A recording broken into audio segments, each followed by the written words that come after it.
I have really been looking forward to creating this sketch, but I wanted to wait until it came up in the rotation, and it's finally here. So this is pattern number 15, and there's the sketch. There's 6 photos. This is great for scraps, and I just love this layout. So you can see it flip-flopped here, and I think I might be putting my title on the left, but we'll see. We'll let it develop. Every month, my crafty friends and I have been collaborating, working our way through this sketchbook, and it's so fun to see everybody's creative take on the same layout. So I have the Sentimental Christmas paper collection here on my desk, and I do have some scraps. That's a scrap, and I've got some other scraps here already, and then a couple big scraps left over from other layouts. But I think this is going to work beautifully with my photos. I printed my photos to match the photo size on the layout, so we have 4x4 and 3x4s, and this was a company Christmas party from 2023. So there's my husband and I and some friends. My husband and I, again, they had this cool backdrop up for taking pictures, which when you zoomed in, it almost looked like you were standing in front of a real fireplace. That was kind of fun. So just some group shots, and then like one of the whole room trying to get everybody in. But I think that these are going to be absolutely beautiful. I was kind of inspired by the color in my dress, which is like a darker shade of this, and I think it's going to be really pretty. So let me go ahead and clear this out of the way. I've already done a little bit of prep work. Oops.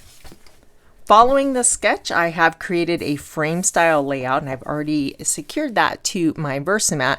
So you probably can't see it, but it's got the shaded spruce green, and then I've got basic white here in the center. And the photos, they're super simple. So again, depending on where you want to put your title, so you would either leave room over here or leave room over here. So we've got our 4x4s, and then these sit underneath. So you have this nice center block, and then we just need to decide what pattern papers we want to bring in. I pretty much narrowed them down. So I'm thinking about this pattern paper with the Christmas trees, and then I like this diagonal stripe and maybe some cardstock. So I'm just going to position these to get a rough idea before I cut into that Christmas tree paper. I also need to decide on my cardstock for the center behind my photos. This is Shortbread from Close to My Heart, and you'll see a lot of yellow warm tones in the photos themselves. It's okay. I like it with the photos, but I don't like it with the paper. This is Crumb Cake, and let's see how this one looks. I think I prefer the Crumb Cake option. Yeah, that looks good. Let's go with this one. I'm going to go ahead and get these cut down. I did follow the measurements for the center cardstock piece here. So they are both 10.5 inches tall. This is 6.25 inches wide, and this piece here is 2.75 inches wide for the pattern paper strips. Now they have actual measurements for these. I just cut them all 2 inches tall, and they're varied lengths because I'm not sure. I may want to extend those further out than they have on the sketch. Now this was another idea, but no, let's go ahead and set that one aside. I think I want the Christmas paper on the top and the bottom, and then I brought in some of the cardstock here. This is the shaded spruce cardstock. I thought about this red, but I don't like the vertical stripe with the diagonal stripe of the other one. So let's just go with this combination. So we'll go pattern paper, cardstock, and so on. Let's go ahead and bring our photos back in and make sure we are happy before we glue anything down and before I go ahead and cut pieces for the opposite side. I just want to make sure this is looking good.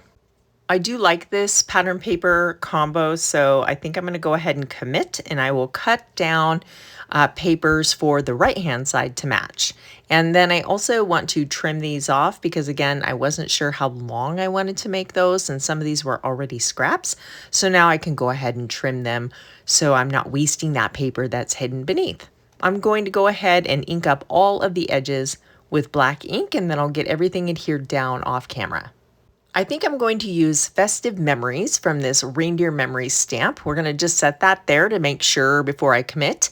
And if you look at the sketch, they have the journaling underneath the title, and I think that that is good. But we need some embellishments. So I grabbed the decorative trees, and then I like to sometimes just put the actual die on the page as kind of a placeholder. That gives you a great visual representation of what those will actually look like before you cut any paper.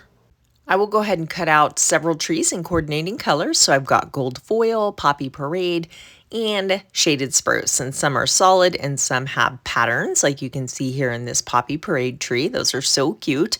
So I can tell right away I want something anchoring these trees. They're just kind of floating.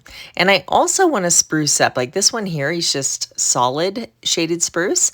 If you look at the die set, they have all sorts of options for decorating. There's garland and bows, little baubles. I went ahead and cut some baubles or ornaments and garland. And then I actually ordered the pickup tool. I wanted to see what this little handy tool was all about. So far, so good. So it's got like a little putty tip and you twist it and it's sticky so you can pick up these little bits of paper. So you can either, put your garland crisscrossing back and forth, or they can all swoop from left to right. You can really have fun decorating your miniature Christmas trees. So this is white paper, and then I cut some ornaments from Poppy Parade, and then we will just use our little pickup tool here to grab those and place them on the little dollops of glue. And then now we have, actually, I don't know if there's room for this guy. I think it's going to be a bit crowded. We'll just not put that one on. But these are just adorable. What can I say? Let me bring this down into frame. I kind of want these varied in height. I don't want them all straight across, so we can kind of layer them and make some taller and just hiding the base in between the ones in the foreground. But we do need to anchor this on something. You'll see they've got a couple banners just barely poking out. I'm thinking if I use this glimmer paper and cut the strips to go far enough across, it will support the trees and anchor them to the layout. So let's just I'll put a dovetail in these. Actually, let's go ahead and just do that right now. So snip up from the center and then either corner, and this gives you a nice little decorative edge. We'll slide that right back in there. And then I think we can just rest our trees right on this glitter paper. Plus, the gold foil and the glittery green paper, I think is just really festive for a Christmas layout. As I mentioned, these are photos from my company Christmas party. I work at a vet hospital, and every year they have a very nice party for us. And it used to be at night, but I guess people got a little bit rowdy, so they moved it to the daytime, trying to tame it down. And it's still a very nice party. It's nice to get dressed up and celebrate the holidays. Many of my coworkers are also very close friends of mine, which is just a blessing. It's very nice to really enjoy the people you work with. So I have this stamp set here called Reindeer Fun, and I have an idea. I want to add these little lights. So if you look at the pattern paper, all those trees have little swooping lights, and that's what made me think of this. I'm just trying to find a home on where to put it. So I went ahead and cut some in red and green and gold. And I'm thinking, what if we made a banner across the bottom? I think that's going to look good, but let's dress these up. I actually saw my friend Andrea alter her lights like this, and if I can find that video, I will link it in the description box below, but it was so cute. So I'm snipping off the lights from the red and the gold strand, and then we're going to make a string of multicolored lights on the green base. So you'll see here in just a moment. Let's bring this little guy in, and then I'm just using a tiny dot of glue, and we're going to kind of skip. Our pattern will be gold, green, red, and then repeat itself. So I'm just using my little pickup tool here to grab those. It is pretty handy for this exact purpose. Let me hold this up for you. I don't know if you can fully appreciate that, on camera, but that is so cute. Actually, you can probably see it better here on the white. I love that. So I went ahead and cut a whole bunch more, but let's see what they look like up here now that we have them in colors. It's cute. It would be super cute across the page. You can kind of swoop in your corners. So many fun ways you can use these, but I do want a little bit more of a horizontal anchor down here. So let's see what these look like going all the way across the layout. You could literally make these little lights any color scheme you want. I am so in love with that. I think that's so cute.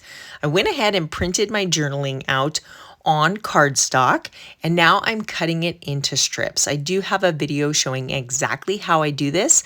It's a journaling tips video, so I will leave that in the description box below also. But I use a text box in a, document, any document that you can type in like Word or Pages. Size your text box, and then I make my text 1.5, not double spaced, but 1.5, and that gives you enough room to cut in between your text and get these nice little skinny strips. Look, there's a star. Where'd that come from? Let's put him on the top of the tree. Why not? I'll glue him down in a second. But I do want to trim up the tails to make these, I don't want a bunch of white space before or after my text. So I'm going to trim those flush, and then I will stagger them under this area, under where the title is. So I haven't stamped my title yet, and this is why, because I really didn't know how big my story was going to be, and I wanted to be able to fit it before stamping the title. I'm just snipping off all the little tails there. Sorry, I'm off camera.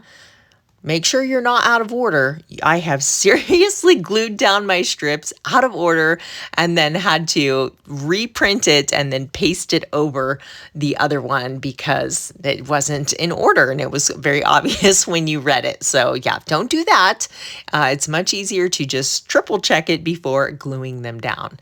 So I do need to bump that title up just a bit, and then I can bump all of these upward, and I think that's going to be super cute. One more detail I'd like to add to my journaling. I have the shaded spruce Stampin' Up marker. So these have a bullet tip on one end and a brush tip. I'm using the brush tip on the side of it, and I'm very gently going around the edge of my paper just to add a little bit of color, and this is going to make these stand out because it's white cardstock going onto a white background. So this is going to help kind of define those and give them a little bit more character. So you just want to do this very gently. I'm not using the very tip of my marker, but again, the side of it. Now these are gold paints, and I got these on Amazon. They are so much fun. So you want to add water and then let that water kind of soak in and mix it around for a bit. You'll get a, better splatter effect. But this is so pretty. It's very shiny and it sits on top of the paper nicely. It doesn't rub off like some gold splatter can. So I learned about this from my friend Julie, and I think all of us on the creative design team have this little paint palette because it's just perfect for adding a little bit of gold sparkle, and there's a silver one in there too. I have masked off the areas I don't want it, and I'm just practicing first on my scratch paper. So now I'm happy with the size of my splatter. So now we can just tap on the actual cardstock background here, and I am adding just lots of gold splatter, and this is going to be behind my trees and behind my title. I also, whatever you do on one side, you want to do on the other. And let's just, again, mask off where you don't want it. I hadn't glued those down, so I can just scoot those out of the way. And actually, I don't really want it on the green cardstock either, so I'm going to mask that off as well. This just dresses up that white space and adds a lot of background interest. I find that as it dries, it will be even more gold and shiny. I stamped my title on cardstock with Poppy Parade ink and then fussy cut it out. I could have stamped it onto the background, but I probably should have done that before I splattered, but this way I don't have to worry about it not turning out. So I want to add a bit more brown. Isn't this little reindeer cute? But not for this layout. I'm just trying different bits and pieces. This guy's cute. This is from the pattern paper from the Reindeer Days paper pack. And maybe if we tuck him into the little forest scene, that's cute, and that does repeat that brown elsewhere. We also have some pine cones. Those are from, oh, this is pretty. This says Deck the Halls. That's from my stash. We've got some glitter paper, lots of different things. I do not like the poinsettia. That's not right for that area. We'll set that aside. I do have this red glitter paper circle. We could kind of use that to add a little bit of red up top and maybe be the base for this cluster. The word sentiment strip is from an old Close to My Heart pack, but these pine cones are from the Light the Year stamp, which is a really cute stamp with a lantern set. It's got these layering pine cones, and then these sprigs are from my stash. So I'm, again, just creating a little cluster up here to add some interest. If you wanted to skip this step and just have your embellishments down across the bottom, it definitely looked good as is, but I want just a little something up in this area. I think that looks good. I want to point out a few fun ideas that they have used on the sketch that you could consider as an alternative to what I've done. So you'll notice here they have done some either background stamping. Actually, it looks like stenciling back there. So that's super cute. And they've added white gel pen detail. So I don't know if you can see that, but around this dark piece in the center, they've done faux stitching with a white gel pen. So that's super cute. I could have drawn with a black line to kind of bring in a secondary frame around there, or faux stitching, and that would have looked great on this crumb cake piece. And then on this one behind their title, they have the ink blending and splatter. So I just opted to go with the splatter because there wasn't really an ink blending color I could think of that would look good for this. It just, nothing was speaking to me as far as background, but I think that splatter filled in the space nicely. And I love how this turned out. I think the little twinkle lights are my favorite detail. I just think that's so fun. And all of the specialty papers working together for this festive Christmas look. And of course, so you have lots of layers, right? We've got the background splatter, and then you have the embellishments on top. And then this little guy up here, I did add foam tape to just the top pine cone because there were so many layers there. So the foam tape kind of helped balance that out. To see even more creative approaches to this same sketch, be sure to watch everyone else's video playing along. You can catch them in the description box below, along with everything I used to create this layout, or right here in this playlist on the lower right. Thank you so much for hanging out with me today. If you enjoyed this video, hit that thumbs up button, and I'll see you very soon here on YouTube.